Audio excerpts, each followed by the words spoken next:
Olá, começa agora o programa Seu Direito, que mostra para você as leis aprovadas pelos parlamentares da Assembleia Legislativa para melhorar o dia a dia dos catarinenses.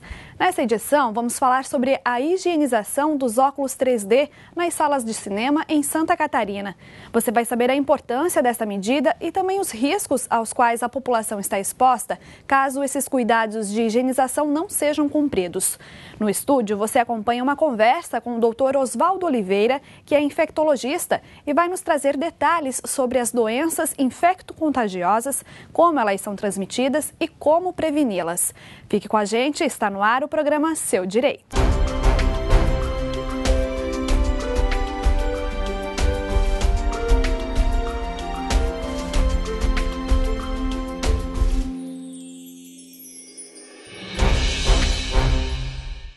Os atuais filmes em 3 dimensões, conhecidos como 3D digital, são a principal atração nos cinemas de todo o mundo, apreciados por crianças e adultos. Esta tecnologia também está disponível nos televisores domésticos.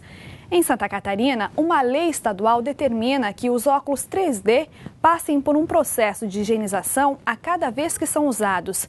Esse cuidado evita a transmissão de doenças infecto-contagiosas entre os usuários. A nossa equipe de reportagem visitou uma sala de cinema para mostrar detalhes da tecnologia e para trazer informações sobre os cuidados na utilização dos óculos 3D. Acompanhe na matéria de Rose Padilha.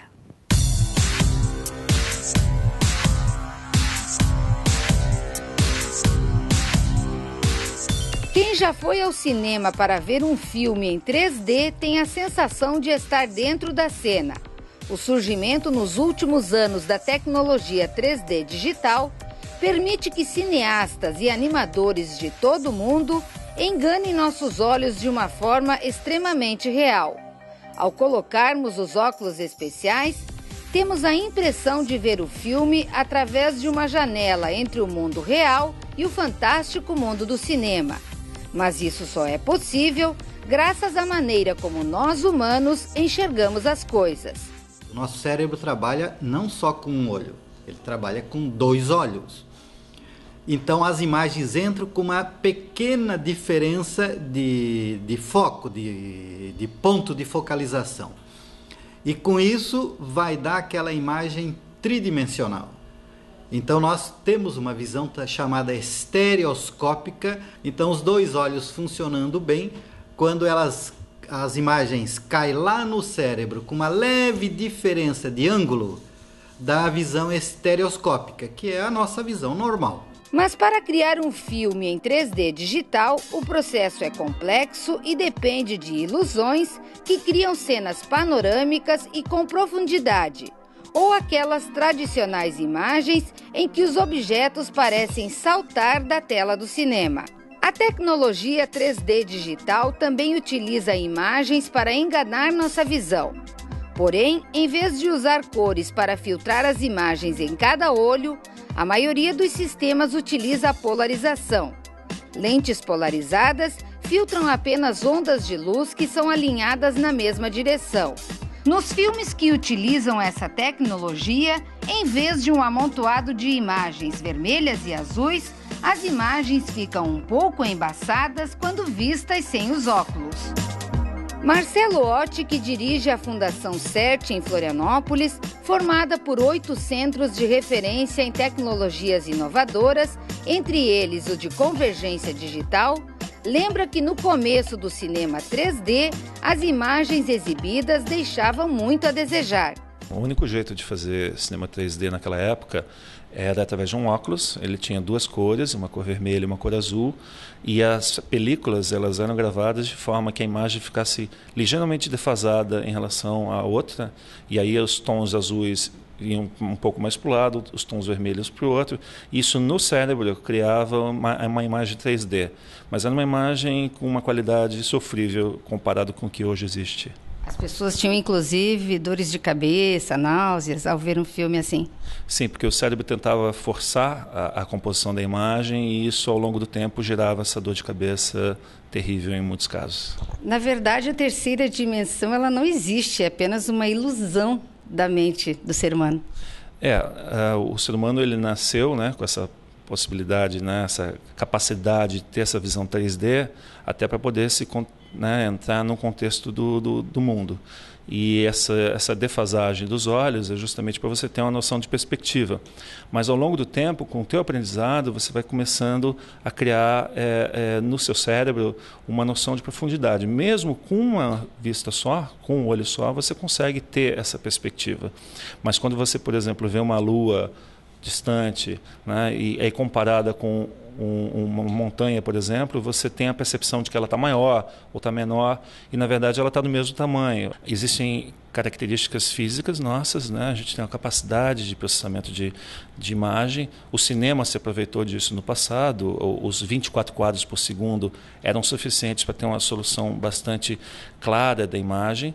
Hoje as televisões 3D já estão em 240 Hz, que praticamente é muito superior a essa taxa do cinema, que você consegue ter uma qualidade muito boa em alta definição. O especialista destaca que, apesar de toda a tecnologia, um pequeno percentual da população mundial não consegue enxergar imagens em terceira dimensão. Em torno de 2 a 3% das pessoas têm algum problema sério num dos olhos. E aí a composição da imagem fica bastante prejudicada, porque você precisa ter essa composição das duas imagens, do olho esquerdo e do olho direito, para compor a imagem 3D. Uma das preocupações de quem vai ao cinema para ver um filme em 3D digital é se os óculos foram ou não higienizados corretamente a cada sessão, já que pelo fato de serem compartilhados, existe o risco de pegar uma doença ocular, como a conjuntivite, caso o acessório esteja contaminado.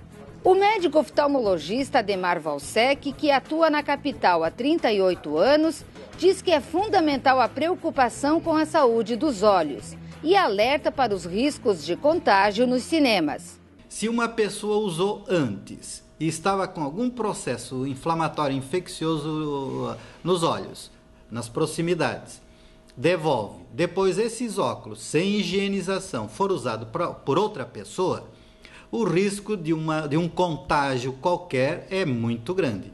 Então há necessidade, sim, de se fazer uma higienização a mais perfeita possível entre um usuário e outro, com todos aqueles cuidados de depois de ser conservado numa situação de sistema a vácuo, como parece que estão fazendo, que isso é o ideal, esterilizar e embalar adequadamente. Indo num cinema, a pessoa que está com conjuntivite virótica, mesmo que os óculos sejam higienizados depois, mas no ambiente aéreo ela já largou o vírus por aí. Então, pessoal, quem tem conjuntivite, principalmente virótica, por favor, não vá no cinema. Pensando na saúde dos consumidores, o deputado Jean Kuhlmann elaborou a Lei 15.448 de 2011, que obriga os cinemas e estabelecimentos de todo o estado que exibem filmes 3D a higienizarem os óculos a cada exibição. Os consumidores devem receber os óculos limpos numa embalagem plástica lacrada e com fechamento a vácuo. Além disso, os cinemas devem informar através de um cartaz os telefones e endereços do PROCON e da Vigilância Sanitária para denúncias em casos de irregularidades. A família Esprícigo é apaixonada por cinema e diz que quando vai ver um filme em 3D, pergunta aos funcionários do estabelecimento se os óculos estão limpos.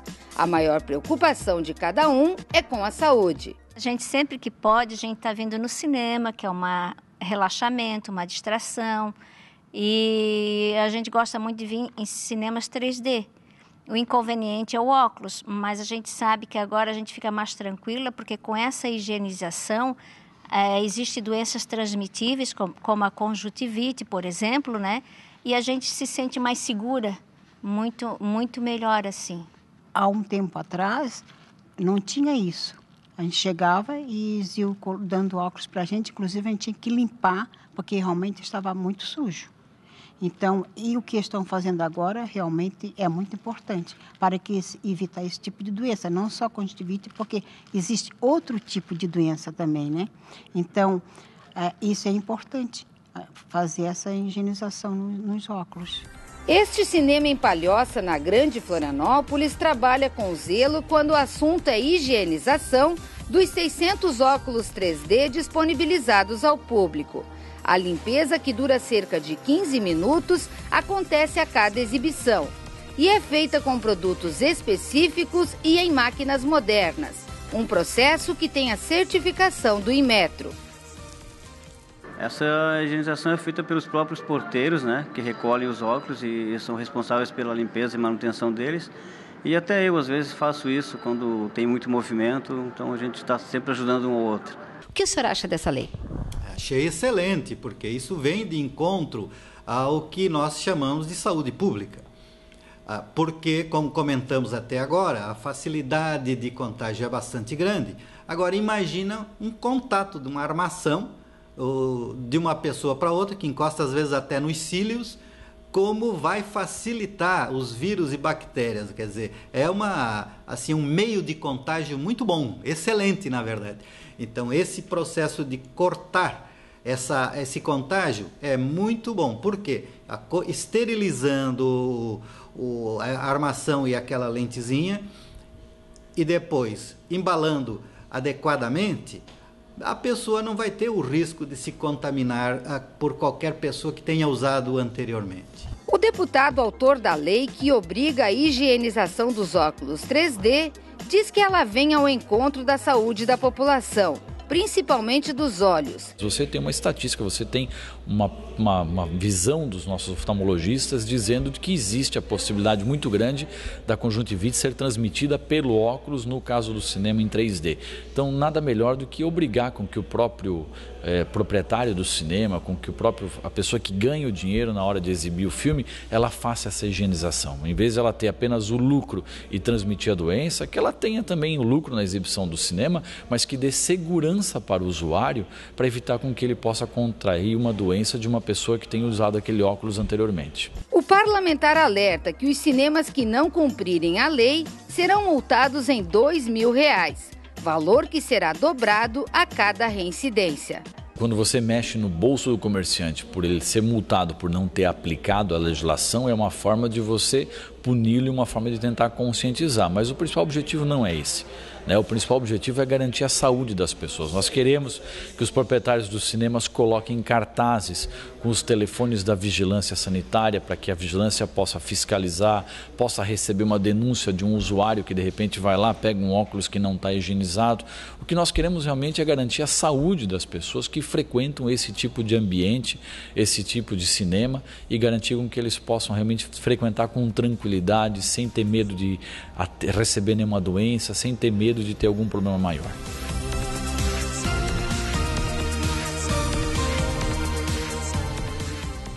Continue com a gente. Depois do intervalo, vamos trazer mais informações sobre os cuidados na utilização dos óculos 3D nas salas de cinema em Santa Catarina. No estúdio, o infectologista Dr. Osvaldo Oliveira vai nos trazer esclarecimentos sobre as doenças infecto-contagiosas que podem ser transmitidas nos ambientes públicos. É um instante só e a gente já volta.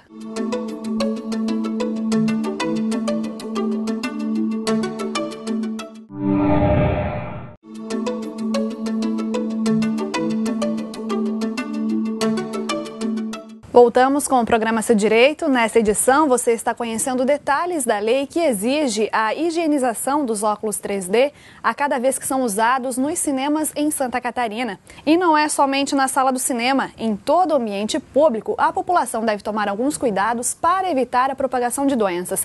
Quem nos explica isso é o infectologista Osvaldo Oliveira, primeiro infectologista de Santa Catarina. Muito obrigada, doutor, pela sua presença.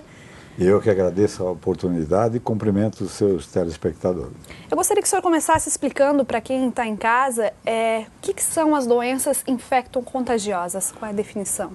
A definição propriamente dita de doença infecto-contagiosa é aquela que se transmite por contato direto, basicamente por secreções respiratórias.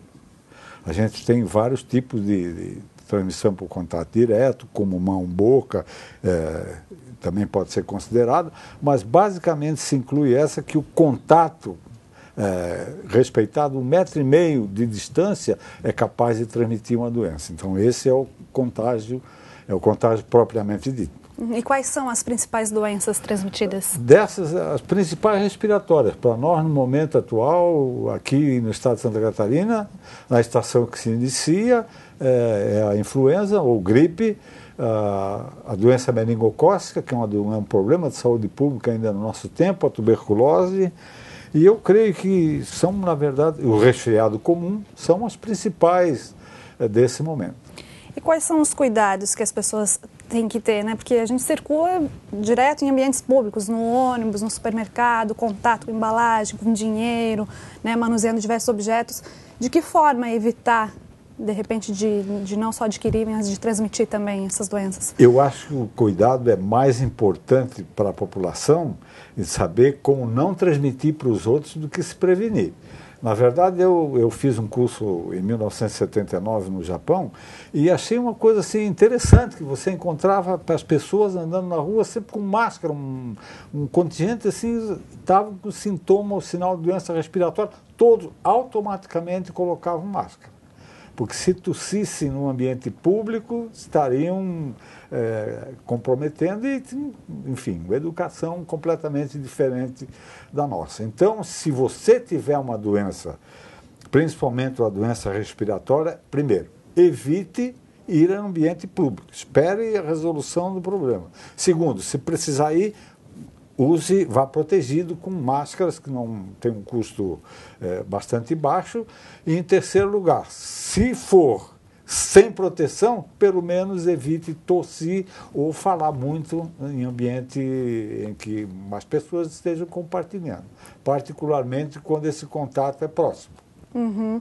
E, na verdade, a pessoa também pode adquirir a doença infecto-contagiosa, mas demorar também a apresentar os sinais, né? O grande problema das doenças contagiosas, de todas essas que eu mencionei que são comuns, é que elas são transmitidas, às vezes, sem a pessoa saber que tem a doença.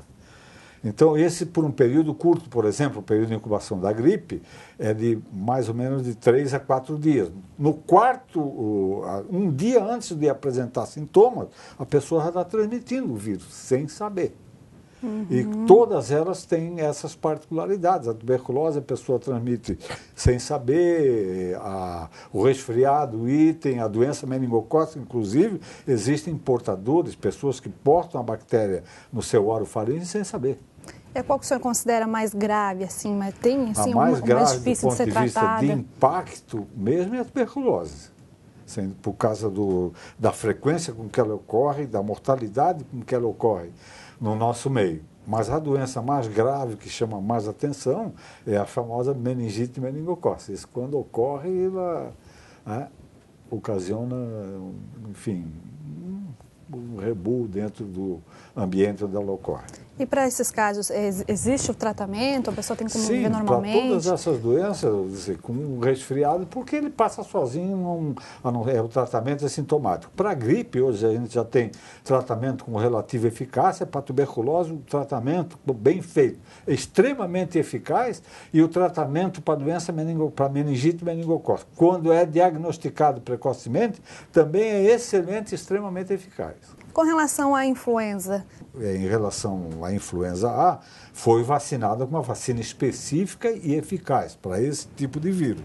Agora, a gente sempre tem, todos os anos, iniciando no outono, mais ou menos no meio do outono até o fim do inverno, a chamada influenza sazonal, que é por um vírus que já vem desde 1957, chamado H3N2.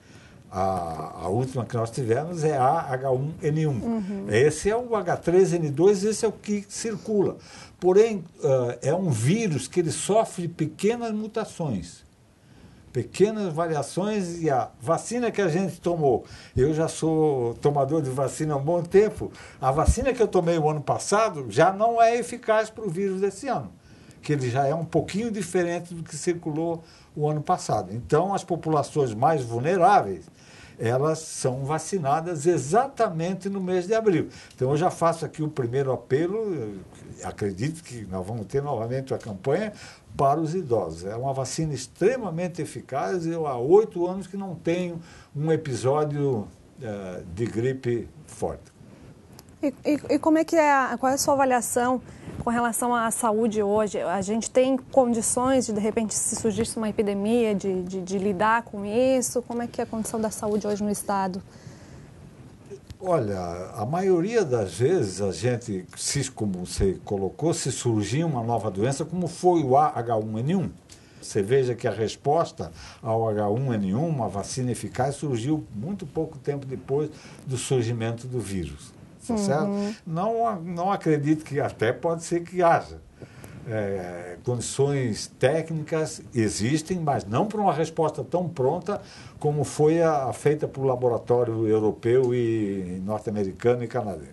Qual a importância da vacina nesse sentido também, de evitar a vacina contaminação? É o meio mais eficaz que a gente tem para a prevenção de doença, né? Felizmente, hoje a gente dispõe de vacina para uma série de doenças, tanto para criança como para adulto mesmo, que são eficazes. Certo? Você vai lá, toma a sua injeçãozinha, dá um pouquinho naquele momento, mas depois tu fica livre durante, às vezes, até para o resto da vida daquela doença. E qual é a ação da vacina no organismo? Porque muitas pessoas têm aquele receio, né? Você usa utilizando um antígeno. Um antígeno, vamos dizer, é uma partícula, ou um vírus inteiro, um vírus até vivo, que ele promove no organismo a formação de anticorpos.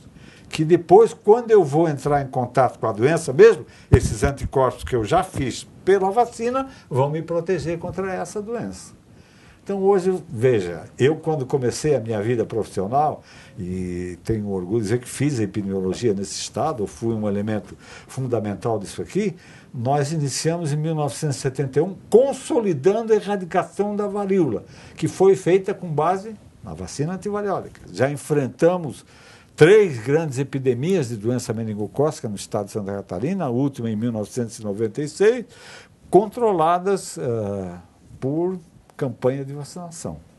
Então, a gente tem várias experiências de funcionamento disso. Agora, a última, talvez, grande foi essa febre amarela silvestre que a gente teve em todo a região, a continuação da floresta amazônica, que inclusive, então as pessoas que se iam para essa região onde tinha malária, se vacinavam, a febre amarela, perdão, se vacinavam antes e estavam protegidas. E no caso dos pacientes que adquirem essas doenças infecto-contagiosas, qual a orientação? Já procuram um hospital, um posto de saúde? Doença infecto-contagiosa sempre tem um quê a mais do que as outras doenças. Eu, por exemplo, em face da idade, já tenho a minha diabetesinha, a minha pressão alta controlada, basicamente com exercício, correto? Mas se eu não fizer nada direito, cabe a mim, eu vou ser o único.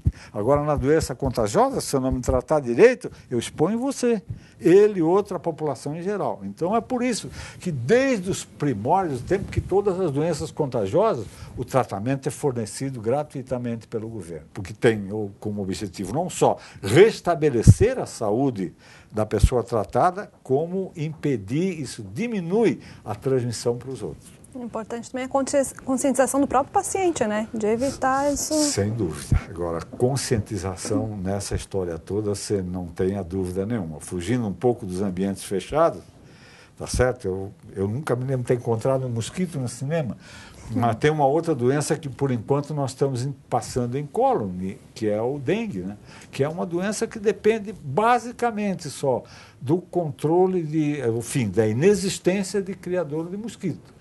E é um mosquito que cria em ambiente periurbano, ou seja, nos bairros, nas periferias e no centro das cidades, em reservatórios artificiais de água criados pelo próprio homem. E voltando a essa questão das doenças infecto-contagiosas, no hospital, quais os cuidados municipais com os pacientes para evitar a própria transmissão entre eles, né? O principal cuidado em hospital, sem dúvida nenhuma, e é outra das medidas assim muito eficazes da atualidade, chama-se lavar a mão. E se nós estamos em 4 nessa sala, fosse fazer uma prova aqui, eu, porque sou professor, vocês 3 rodavam. Ou seja, nem quando você tem que fazer a higiene das tuas mãos, nem como fazer. E essa é uma medida importantíssima. Então, você vai para o hospital, vá com a mão limpa. O resto, se você precisa de roupa especial para visitar o paciente, o hospital te dá, né? Saia do hospital, vá lavar sua mão. E a utilização do álcool para higienizar as mãos é importante? É eficaz também, mas não substitui a água e sabão, certo? Só que você não tem pia, às vezes não tem, então o álcool gel pelo menos é muito melhor do que nada. E com relação ao surgimento de uma superbactéria no Hospital Celso Ramos em Florianópolis, a que se deve, o que propicia o desenvolvimento dessas bactérias? É uma seleção ocasionada pelo uso de antimicrobiano dentro do hospital que é necessário, certo? Então, o que acontece? A gente vai utilizando o antimicrobiano, a gente mata aquela bactéria que é sensível. Sobra quem? As que são resistentes. Certo? Então, essa seleção natural ao longo do tempo é que gera essa... Na verdade, é uma bactéria super resistente, ela não é uma superbactéria. Por quê? Porque ela não se reproduz com mais facilidade, as características biológicas dela não mudaram, à exceção à resistência. E há um surto? Não? Foram casos isolados? Como é que já foi controlado? Foi um surto dentro de um hospital, isolado e já resolvido. Pelo menos as notícias que eu tenho, isso já está resolvido. Mas a bactéria, ela continua lá. E se houver algum descuido momentâneo, pode surgir outros casos. Para encerrar, gostaria que o senhor só falasse também um pouquinho da importância, nem dessa lei que a gente citou nesse programa, né, da higienização dos óculos 3D e da questão da conscientização da população nesse sentido, né, para prevenir, para evitar a transmissão em si, né? Bom, primeiro, se você tiver uma conjuntivite, não vá assistir um cinema com 3 dimensões, certo? É outra coisa importante também, se tiver conjuntivite, que pode transmitir com o uso de óculos compartilhado. O óculos é habitualmente um objeto de uso individual. Meu óculos só serve para mim. Não vai servir para ti, e nem deve ser compartilhado. Mas, numa sessão de 3 dimensões, certo? Às vezes você usa e a desinfecção não é adequada e pode passar para outro. Então, isso tem norma para higienização, tem. Mas o que eu posso dizer, se você está com conjuntivite, não vá ao cinema. Trate primeiro. Nos demais ambientes públicos, é isso também, lavar as mãos e... Tá a mesma coisa. Tá ok, então, doutor Oswaldo, muito obrigada pela sua participação no nosso programa. E o programa Seu Direito fica por aqui. Lembrando que você pode acompanhar as nossas edições também por meio do site da Assembleia Legislativa. O endereço está no seu vídeo. Para entrar em contato com a nossa produção, envie seu e-mail para seudireito@lesc.sc.gov.br. Continue acompanhando a nossa programação. Até logo.